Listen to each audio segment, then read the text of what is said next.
जब एक इंसान बीमार पड़ता है तो सबसे पहले कहाँ जाता है? डॉक्टर के पास, अस्पताल में, इस उम्मीद के साथ कि वहाँ उसे नई जिंदगी मिलेगी, उसका दर्द कम होगा। लेकिन जरा सोचिए, अगर वही अस्पताल जिसे जीवन बचाने का मंदिर कहा जाता है वह मौत का सौदागर बन जाए तब। नमस्कार, आप देखना शुरू कर चुके हैं TNR न्यूज़ और मैं हूँ आपके साथ में आभास मधुकर। यार नेता टाइप आधा काम मत करो, सब्सक्राइब के साथ बेल आइकॉन भी दबाओ। छत्तीसगढ़ खनिजों से समृद्ध, जंगलों से घिरी और एक सीधी साधी संस्कृति वाला राज्य।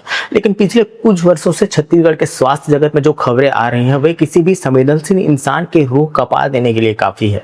रायपुर से लेकर बिलासपुर, दुर्ग, भिलाई और बस्तर के दूरस्थ इलाकों तक आज आम आदमी एक ऐसी चक्की में पीस रहा है जिसके दोनों पार्ट खतरनाक हैं।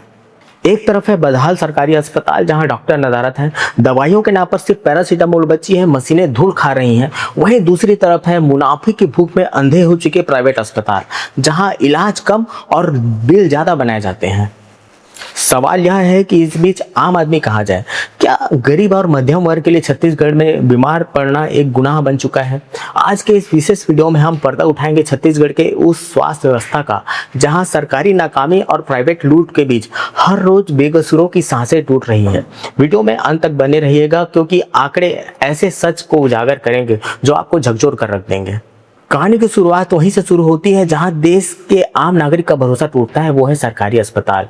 कायदे से नियम यह होना चाहिए कि सरकार हर नागरिक को मुफ्त और गुणवत्तापूर्ण स्वास्थ्य सेवाएं दे, लेकिन छत्तीसगढ़ की सरकारी अस्पतालों की जमीनी हकीकत कुछ और ही बयां कर रही है। राजधानी रायपुर के सबसे बड़े मेडिकल कॉलेज यानी भीमराव अंबेडकर अस्पताल से लेकर जिलों के जिला अस्पतालों तक व्यवस्थाएं वेंटिलेटर पर है।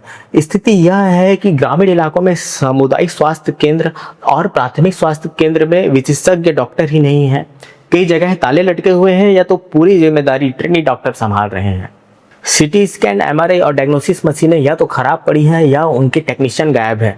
मरीजों को बाहर महंगे प्राइवेट डायग्नोस्टिक सेंटर जाना पड़ता है। काउंटर पर पहुंचते ही पर्ची पर बाहर की महंगी दवाइयां लिख दी जाती हैं जिससे गरीब कर्ज के जाल में फंस जाता है। जब सरकार बुनियादी स्वास्थ्य सेवाएं देने में विफल हो जाती है तब एक आम आदमी अपनी जमा पूंजी बेचने, गहने गिरवी रखने और जमीन बेचने पर मजबूर हो जाता है, सिर्फ इसलिए ताकि वह अपनों को बचा सके, प्राइवेट अस्पताल ले जा सके। जब मजबूरी इंसान को प्राइवेट अस्पतालों की तरफ खींचती है तो वहां उनका स्वागत इंसानियत से नहीं बल्कि एक कमर्शियल बिजनेस मॉडल से होता है। छत्तीसगढ़ के कई बड़े निजी अस्पताल ने स्वास्थ्य सेवा को एक उद्योग और मुनाफा कमाने का धंधा बना लिया है। बीते वर्षों में ऐसे अनगिनत मामले सामने आए हैं जहां प्राइवेट अस्पतालों की लापरवाही और अति मुनाफे के भूख ने हंसते खेलते परिवार को उजाड़ कर रख दिया है। ओवर चार्जिंग और फर्जी बिलिंग का खेल। राज्य के स्वास्थ्य विभाग और ऑडिट्स में यह सामने आ चुका है कि कई नामचीन निजी अस्पतालों ने मरीजों से तय दरों से कई गुना ज्यादा पैसे वसूले। ICU के नाम पर रोज हजारों लाखों रुपए वसूले जाते हैं। इलाज के नाम पर मानसिक और आर्थिक प्रताड़ना। गंभीर हालत में आने वाले मरीजों से पहले कैश जमा कराने या एस्टिमेट बनाने की बात कही जाती है। कई मामलों में तो मृत शरीर को ही बंधक बना लिया जाता है जब तक वह पूरा बिल चुका ना दे। अयोग्य और अप्रशिक्षित स्टाफ। लागत कम करने के चक्कर में प्रशिक्षित पैरामेडिकल स्टाफ और योग्य नर्सों की जगह अप्रशिक्षित लोगों को रख लिया जाता है जिससे मरीजों की जान पर बनाती है। सरकार ने गरीबों के इलाज के लिए आयुष्मान भारत योजना या छत्तीसगढ़ में डॉक्टर खूबचंद बघेल स्वास्थ्य सहायता योजना शुरू की ताकि 5 लाख रुपए तक का मुफ्त इलाज मिल सके। लेकिन जमीन पर इस योजना का क्या हाल है वो देखते हैं। बकाया भुगतान का संकट। प्राइवेट अस्पतालों और सरकार के बीच पैसों को लेकर अक्सर रस्साकसी चलती है। रिपोर्ट्स के मुताबिक प्राइवेट अस्पतालों का लगभग 1500 करोड़ रुपए का बकाया भुगतान लंबे समय तक रुका रहा। अस्पतालों पर ताबड़तोड़ कार्यवाही। पोर्टल पर सही समय पर डेटा अपडेट न करने या दिशा निर्देश का पालन न करने के कारण छत्तीसगढ़ में दर्जनों अस्पतालों की आयुष्मान सूची निलंबित कर दी गई। पिसता कौन है? आम मरीज। जब सरकार और अस्पतालों के बीच प्रशासनिक लड़ाई चलती है तो अस्पताल कार्ड धारकों को भर्ती करने से मना कर देते हैं। गरीब मरीज दर दर भटकने को मजबूर हो जाता है। इस पूरे तंत्र में सबसे बड़ी विफलता शासन और प्रशासन की है। सरकार का काम सिर्फ योजना लॉन्च करना नहीं बल्कि जमीन पर कड़क क्रियान्वयन सुनिश्चित करना है। कमजोर रेगुलेटरी बॉडी।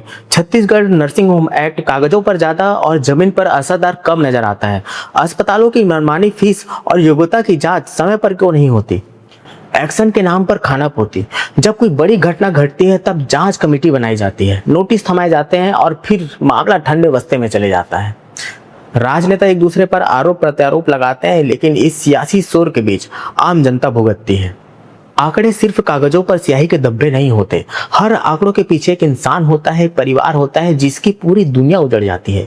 छत्तीसगढ़ के अलग अलग कोनों से सामने आने वाली घटनाएं इस बात का गवाह देती है कि कैसे निजी अस्पतालों की लापरवाही लोगों की जान पर भारी पड़ रही है। मैं आपको ताजा उदाहरण देता हूं, नोबेल अस्पताल बिलासपुर। रिंग रोड 2 स्थित नोबेल अस्पताल बिलासपुर में सड़क हादसे में घायल भिलौनी निवासी अजय ताम्रकर के कंधे की हड्डी के ऑपरेशन के दौरान 18 जुलाई को अचानक उनकी तबीयत बिगड़ी और वेंटिलेटर पर उन्होंने दम तोड़ दिया। पत्नी सुमन ताम्रकर की शिकायत पर जांच का आश्वासन दिया गया है। इस पूरे मामले में समय पर ऑपरेशन नहीं करने की लापरवाही सामने आई है। ये घटना इस बात का जीता जागता उदाहरण है कि जब तक कोई बड़ी दुर्घटना नहीं होती या मीडिया आवाज नहीं उठाता, तब तक अमूमन स्वास्थ्य विभाग गहरी नींद में रहता है। स्वास्थ्य भीख नहीं, हर नागरिक का मौलिक अधिकार है। यह वीडियो किसी सरकार या अस्पताल के खिलाफ नहीं, बल्कि उस सड़ी गली व्यवस्था के खिलाफ आईना है जिसे बदलना बहुत जरूरी है।